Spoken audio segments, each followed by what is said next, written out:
Welcome to English Podcast Zone USA, the podcast that will take your English from okay to good and from good to great.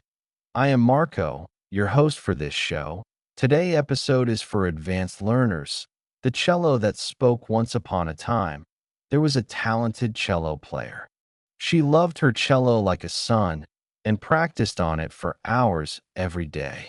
Sometimes she concentrated so hard that she could practically see the notes floating in the air around her. But one day, as she sat down to practice before breakfast, she was met with a rude surprise. As she put the bow to the strings, the cello spoke. "Hey, I was still asleep, you know. What time do you call this?" The woman gasped. "You can talk, and you have ears. Now, why don't you go eat your breakfast so I can get in 10 more minutes?" She dropped the bow, stepping away from the cello and rubbing her eyes. I know, said the cello. "I'm a real beauty, aren't I? How is this possible? Magic, I expect." "You say that as if it's the most normal thing in the world." "Well, I'm the cello. It's normal for me. How long have you?" Suddenly, she thought about how she practiced in the room. It was her own little world, where she went around singing with her awful voice, making terrible jokes, and swearing whenever she played a wrong note. Not exactly appropriate behavior for a professional cellist. If her cello had seen all that, I don't know. It happened sometime last night, I expect. Good. So, he hadn't seen her behavior. She thought back to last night. She had been practicing before bed, and she was really in the spirit of it, hitting Beethoven's Cello Sonata No. 3 with everything she had. And what? You just came to life. Like I said, magic. Because I played so well, she said, smiling. My, you must be the humblest cellist in the world. I'm not sure why I came to life. I'm just a cello, after all. The woman thought about it for a moment. Sure, it was strange, but wasn't this perfect? She had always wished for a music partner, and who better than her very own instrument? Well, if you're going to live under this roof, then you're going to have to get used to me practicing day and night. That's just how I live. And what if I say no? You're a cello. What are you going to do? And with that, she sat down and started playing. But the cello, clearly eager to show her just what he was capable of, started producing horrible, scratchy notes. It was as if the strings were working against her, fighting with the bow to produce the worst sounds possible. "Unacceptable," she screamed, standing up. "I have a recital soon. You must behave. Can't you play another cello?" She gripped the bow so tightly in her hand, she thought it might break in two. She had never played another cello, not since she'd found this one. But desperate times called for desperate measures. Fine then. She went into the kitchen and ate a furious breakfast of muesli, spilling half of it on the floor, before running to her car and pounding the pedals to the nearest music store. She made sure to find exactly the same model of cello, a Cecilio CCO 500, paid for it with her card, and dragged it home. She deliberately sat opposite her old cello to play the new one. The talking instrument didn't say a single word as she played, just watching silently as she worked through some Bach. But, although the notes come out at the correct tones, there was no sweetness to them. They were empty, an amateurish shadow of the beautiful work she had done just the night before. Finally, the talking cello could not resist speaking. "What are you doing? My music sounds far better than that." "Oh, you want to play now? I thought you were napping." "I'm just saying, if I were to play music, it would be fantastic." "So you're jealous? If you wanted to play together, you could have just said." She smiled as she spoke. It was like chatting with an old friend. The cello gave a woody sigh. "I suppose I can't let you go and make a fool of yourself in that recital.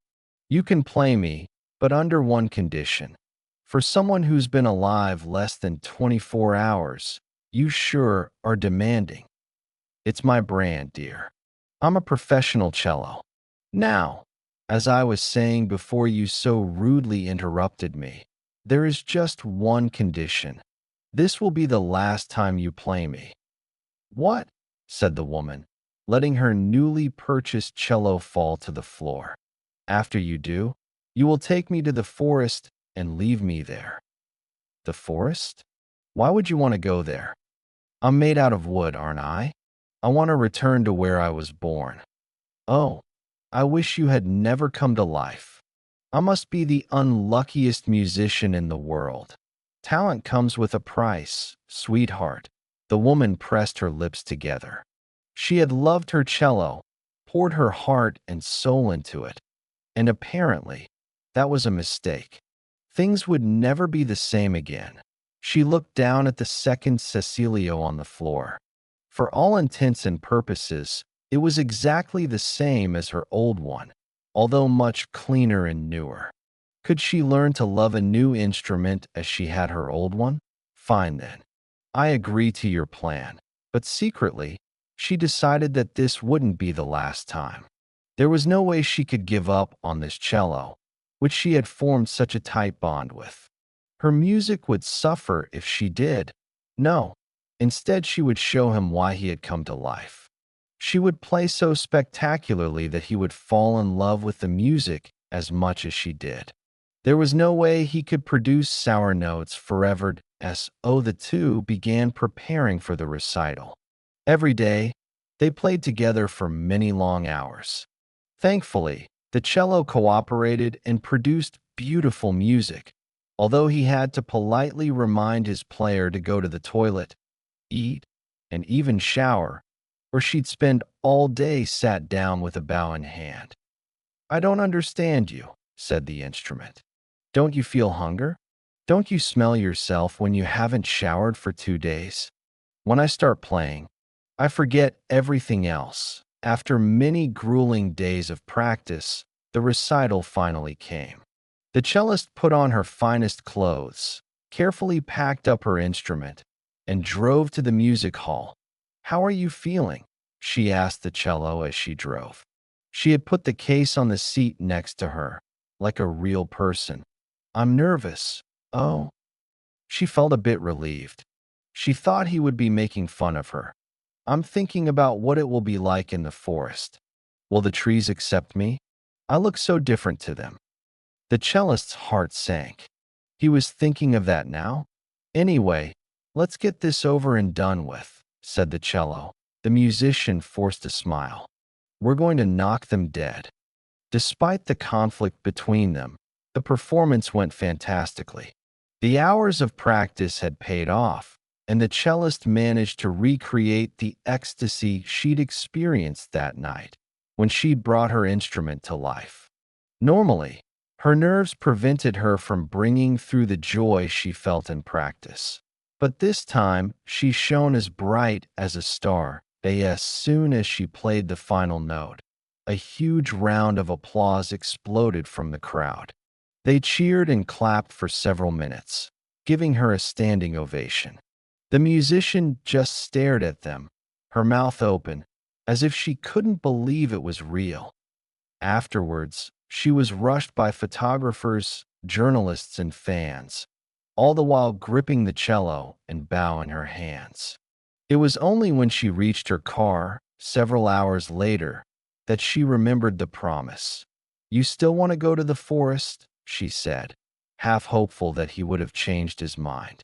She thought it was unlikely, and she didn't have the heart to keep fighting. Please, and spray some air freshener first.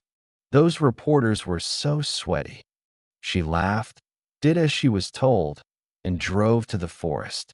She felt wounded, no doubt, but nothing could take away the ecstasy of the performance she'd just given. She parked on a small road, pulled out the case, and walked through the trees. In a few hours it would be dark, but she wanted to find somewhere hidden away, in case any humans came by. A while later, she found a quiet area with a tree stump and Satisfied with the location, she opened the case and carefully placed the cello in the middle. He looked strange, lying there in nature.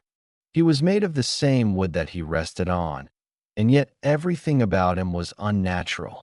The tight strings, the holes on the sides, the sharp corners of the waist. She stood back, and a few birds came down to look at him before flying off to find something more interesting. "How does it feel?" she asked. "I don't know. I feel like they're judging me. Hmm. Why don't I play you?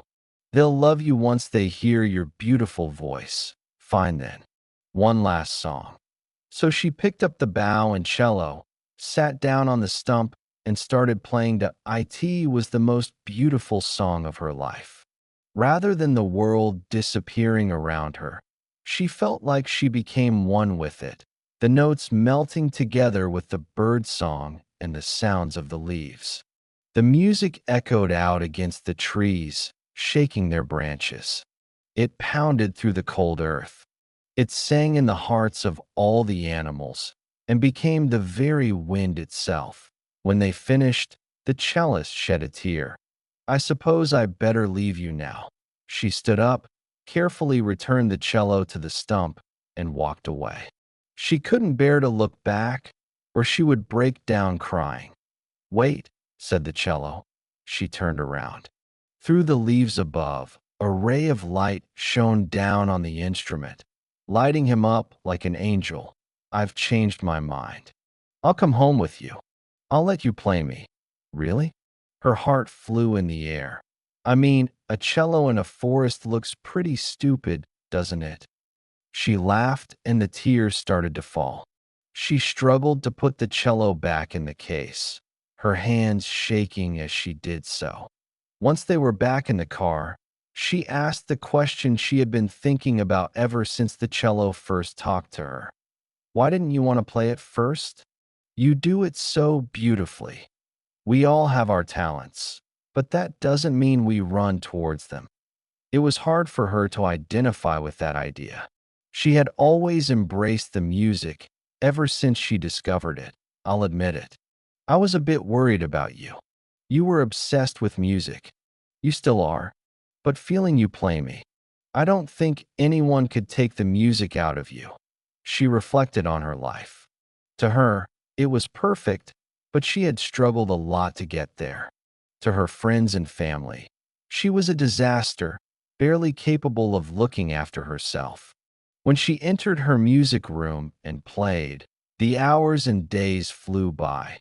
The dishes piled up, dust covered the floors, and her hair turned into a bird's nest from lack of care.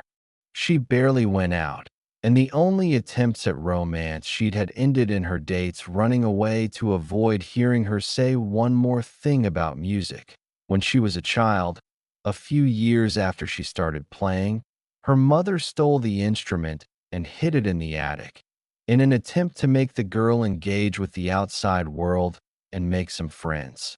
Instead, the cellist had broken down, burying herself in her bed and refusing to come out. After several weeks, her mother reluctantly returned the instrument to her, and she immediately went back to her old ways. What else could she do? She was in love with the music, and nothing else mattered to her. "Well, we have each other now." "We've always had each other," said the cello. "You're lucky I don't have eyes, or I'd be crying and ruining my wood." She laughed and started up the car. From that day on, she never practiced alone.